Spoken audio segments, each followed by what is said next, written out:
little too much for me. Wow, so you want me to introduce it again? Why didn't you plead the fifth? You always make me introduce all these videos. Why didn't you plead the fifth? Because I had stuff to say, okay? I had to fill the airtime, okay?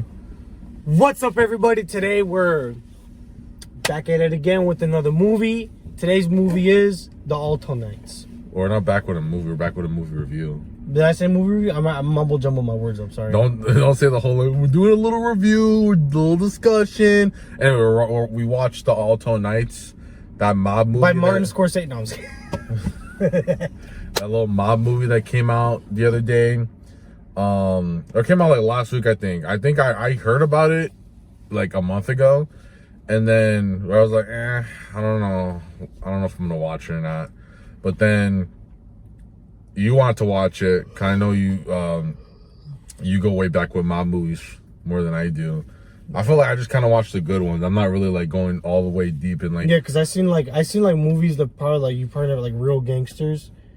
Like the movie, like when it came out, I think it was like in 14 or 15. Like I think it was popping for like the hood, and that was it. And there's been mob, like even Gotti was popping for like maybe like a week. Just because, like, oh, John Travolta's back, and you know what I mean. When you mean popping, do you mean like you saw like a bunch of like ads on YouTube or whatever? Yeah, like, you know, like people in general were talking about it. Cause I mean, like people that were into mob movies or people that were, I guess, follow the career of John Travolta, right? You know, starting with probably Saturday Night Fever, Grease, what's the other one, Pulp Fiction. They're like, oh shit, this nigga's finally back. I'm sorry, John Travolta, John Gotti. I know that is funny. You bought the movie, nigga. Well, it's for collector's purpose. I'm not. It's like Rippaverse comics. Like I bought it for a collector's purpose. I'm not actually gonna fucking use it. You never bought Rippaverse comics though. No, I'm saying it's like the same type of mentality. Oh, like you would buy it just for the fuck of it. Yeah. Anyways, Alto Knights. I don't even know. Like I looked up who directed it, but I'm not gonna pretend like I know. I don't know who the his fuck name is. It was some guy, like some like journeyman director. He directed a bunch of other stuff. But this is like his like most recent film in like a minute. I'm sorry, but I'm not gonna pretend to know. All we know is that it's not Scorsese, but it was advertised as being done by the producers of, I think like they said like Goodfellas, Irishman? The Irishman, all those things. And I would say this movie feels the most like The Irishman, but in general, it does, because we discussed while we were watching that it did feel like Irishman and Goodfellas, like if they basically like mashed the two together. Well, I feel like it was more Irishman because they were dealing with background. No, with like older characters, like at the end of their lives. That's valid. But I'm saying because Robert Goodfellas was narrating it, like how he did in Irishman. Yeah, and it's more about. They phrased it more around being like this story of this older guy and I like the end of his life type shit. It didn't have like that like high that like Goodfellas had. Like there's not all these moments where they're doing crazy shit. It's like they kind of, again with The Irishman, they kind of mellow in like the fact that they're all old and it sucks. That's just the vibe I get. But what did you think about Irishman when you saw it? Even to this day. I liked it because I was watching all not all of them in order, but I was watching all like Scorsese movies, and I liked it just based on the fact that I watched it in one sitting. Cause I know people were complaining about it being like fucking like 3 hours and 30 minutes or something like that. Yeah, there was like forums. There was forums on the internet like splitting the movie into like 6 parts. But I would say my problem with both this movie and The Irishman is that they're holding on too much to these characters, or not characters, but these actors, to carry like the mob genre, and they don't want to. In general, like these movies are made because like people fantasize too much about the old days, so they want to have like the old actors and go back to like the 50s and all that stuff so they could reminisce. But it's well, this is what I told them when we got it. It's like, you know how there's people that are like addicted to watching Marvel movies and they're like, oh my gosh, it's the new Iron Man, whatever. This is like the same mentality. Obviously, I know people are gonna be like, oh, you're saying Iron Man is the same as Goodfellas. No, but it's like if you watch these movies purely based off just like enjoying the genre, then you're gonna get what you came out of it. Like Captain America, the new one that came out.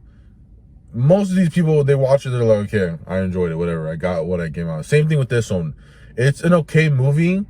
Honestly, it's like a 5 out of 10 to me. It's like kind of like a bland mob movie, but it was okay.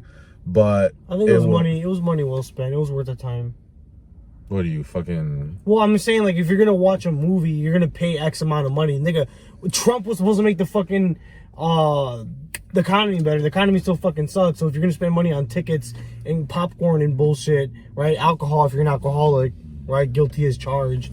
You wanna, you wanna have a good time. Because you're one of these people who can't, like, the ones they just love watching mob movies. Yeah, I do like watching mob movies. It was a bland mob movie. There's been better ones before. I would say I would only rank it like a 6. What this movie is, it's like it's almost like a fake mob movie where the only thing holding it together is the fact that Robert De Niro, and he plays 2 characters. That's the other part that made me feel like, okay, you guys are holding way too hard onto like these old characters, or not, okay, these actors. Old actors, these legacy actors. You guys are holding, like, Hollywood is holding way too hard on these old acts to carry these movies.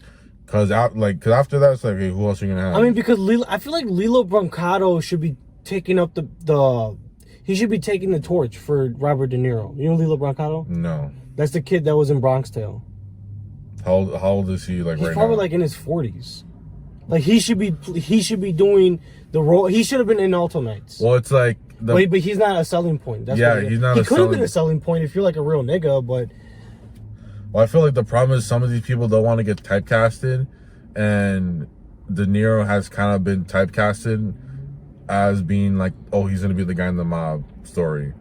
But I do like, cause I feel like in some of the, I'm taking like a generalization. I feel like when he's in like a Scorsese movie, whatever role he plays, it'll still work, because Scorsese knows, okay, we can't have this dude be the main character in all the movies. We have to have him play a different role.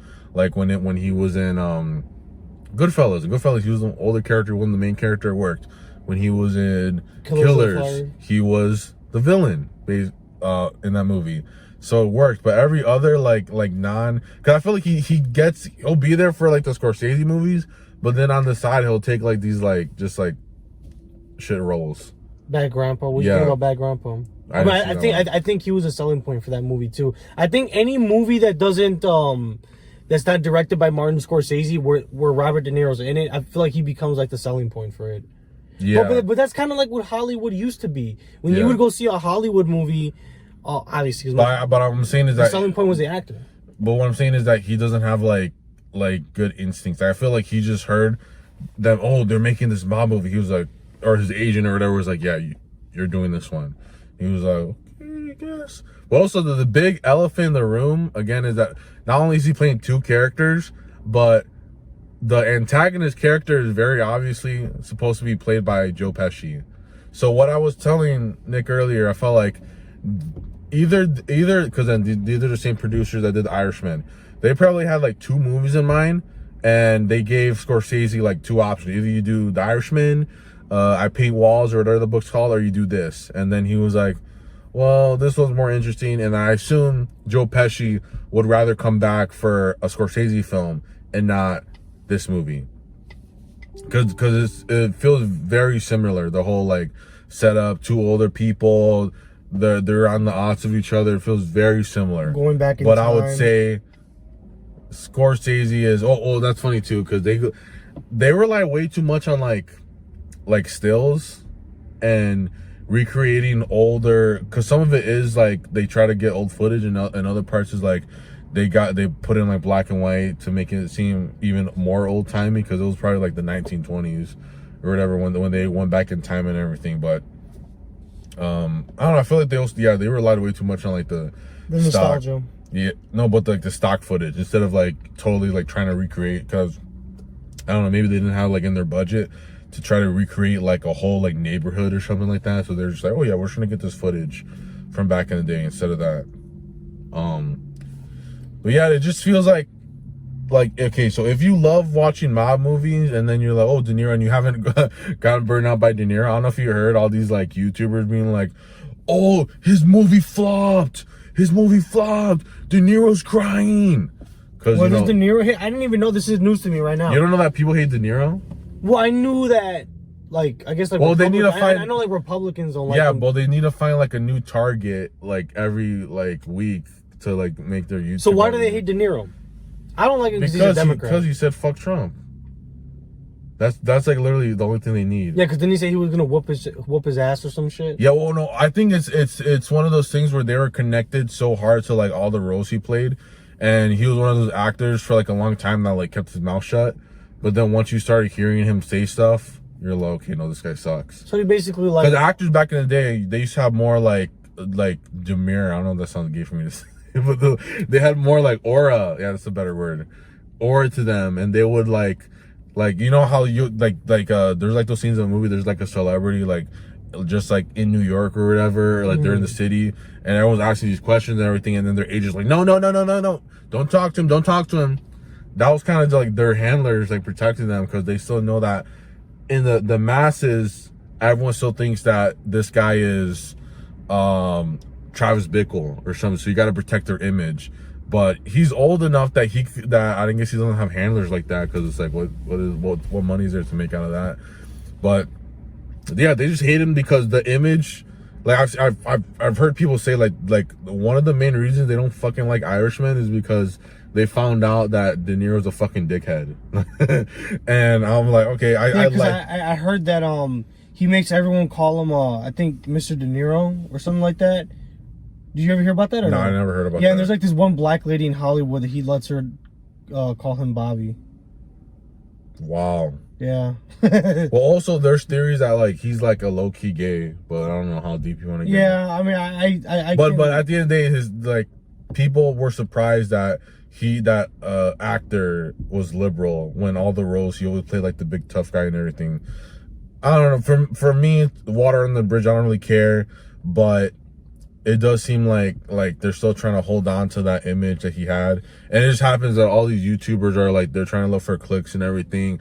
They're like, oh, De Niro's movie bombed. Or I think even like Mark Dice did a video, and I'm like, come on, bro. Do you think maybe like these guys that are like the producers or like the guys surrounded in like I guess Martin Scorsese, Robert De Niro's circle, do you think they're trying to do to him like what Disney's doing to Harrison Ford? Where they're just trying to milk him for as much as they can because of nostalgia? Well, I think like with Harrison Ford, yeah, they're basically both in a similar place. That's what I'm saying. Where they're trying to milk him because like, oh, remember Harrison Ford? He was Deckard. He was he was fucking Han Solo, Indiana Jones. So they want to milk him for as much as they can. So that's probably what they're trying to do with fucking Robert De Niro. Oh, remember that gangster from fucking Goodfellas and Godfather 2 and fucking what the fuck is the name of that movie? Taxi Driver. Yeah, Taxi Driver. Casino. They're like, oh yeah, it's that guy. Throw him in the movie. People are gonna go see it. It's funny because the other character he played, the Vito guy, his costume looked like the De Niro character that was in Mean Streets. Like his costume just looked like, or the way he was dressed looked very similar to that. But yeah, no, they are relying way too much on. But at the same time, they always assume that they always do movies like this because they assume that there's a market. I think there's a market. I mean, there was a lot of people that saw The Saints in Newark, and they never seen Sopranos before. Like you fucking ruined it. You ruined it for you. No, it was a shit movie. Fucking dumbass. But you ruined Sopranos for you. I know. I forgot what he was even about. I know what happens. I figured out what was basically gonna happen. Like I've seen enough movies and shit to know how Sopranos is gonna end.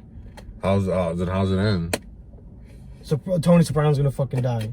He doesn't die. I know he doesn't die because you spoiled it for me. I never told you the fucking spoiler. You told me that they leave it ambiguous, where you're not sure if he really dies or not. Well, yeah, that's why he didn't die.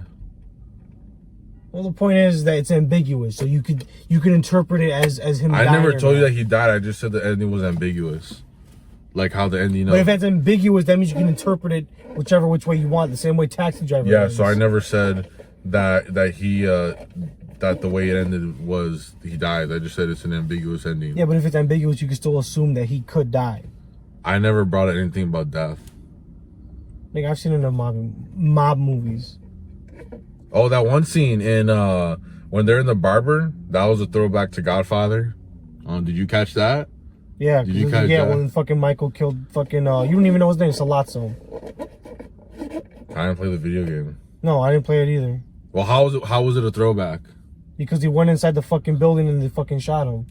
No, that's not why it was a throwback. It was a throwback because the tension was building up, and when they didn't show the guy pulling out the gun and shooting them, they just went tension building up. Boom. Same thing happened in the first Godfather movie. I don't know if you realize that. Sorry. But yeah, it was. Yeah, I would say it's like 5 out of 10. I only give it a 6 because I love Robert De Niro. I mean, I think it was money well spent. It was time well spent. At the end of the day, when you go to the theater, you don't want to just spend money on a shit ass movie. Like, I know you're thinking about it from like, oh well, the movie was good or bad. Like yeah, of course, if it's good or bad, that's gonna play into whether or not you want to see the movie. But the fact that I don't think it's a waste of money. I think like anybody watching this, because you're looking at it at a capitalist mindset. yes. What do you think the people that made the movie looked at it from? They're looking at it from a Judeo-Christian mindset.